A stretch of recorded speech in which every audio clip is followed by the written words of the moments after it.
ओडिशा राज्य में कार्यरत सांबादिकों को बारंबार आक्रमण होइछि। ए घटना को प्रतिरोध करने सहित सांबादिक सुरक्षा आईन लागू करने आज बौद्ध जिला रिपोर्टर एसोसिएशन पक्षर बौद्ध आरक्षी अधीक्षक कचेरी माननीय मुख्यमंत्री को उद्देश्य एक दाबी पत्र प्रदान कर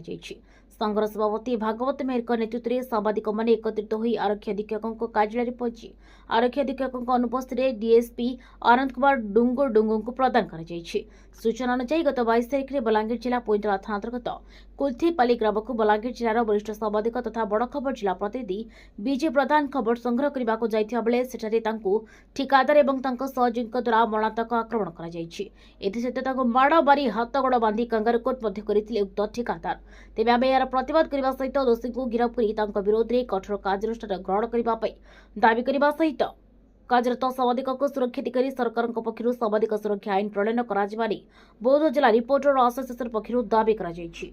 बौद्धरू कृष्ण कर्मी की रिपोर्ट प्रसाद न्यूज। गत 2 दिन तले जहाँ रही बलांगीर जड़े कार्यरत सांबादिक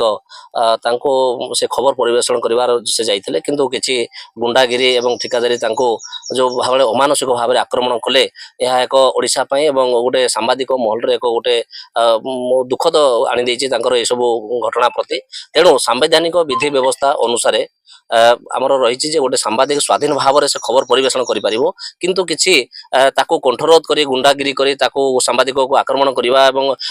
दुर्नीति को प्रशय दि जाऊा ये सब घटना कहीं गोटे शुभंकर नुहे। तेणु सरकार बदली आमर आशा विश्वास अच्छी सरकार निहाती भाव में एप्रति दृष्टि देवे न्याय देवे सांबादिक मानू। तेणु आमर दाबी रही आज जिला रिपोर्टर एसोसिएशन पक्षर आज आम बौद्ध एसपी को भी मुख्यमंत्री उद्देश्य दाबी पत्र प्रदान कर यार न्याय दर्ज दि जाऊ सांबादिक को सुरक्षा आईन दि जाऊ आज आम एसपी कार्यालय आसी आज दाबी पत्र प्रदान करूँ।